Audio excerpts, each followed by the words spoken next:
لندن همه در دیوژو خواه ما پس ریسک بوزی آیا نبی ما اسم را در پروبکا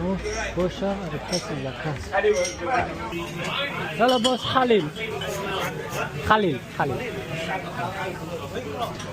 تاجیکستان and you میشه تو خوبی از کجایی افغانستان ها همسایه ما از کجاتی ازبکستان کاکته آن رابطه میشه از کجایی تو سمرقند تاجیکی میفهمی خوب میشه شکر رمضان نزدیک دیر سر میکنم کارا دیر سر میکنم ساعتی 4 سر میکنم 5 اگر از سحر کار کنی خوب میشه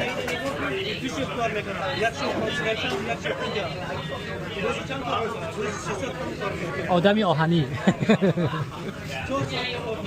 4 ساعت خواب میکنم من 8 ساعت 10 ساعت خواب میکنم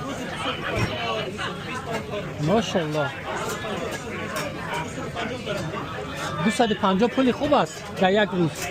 7,500 پوند میشه ها حاجی از دوشنبه بله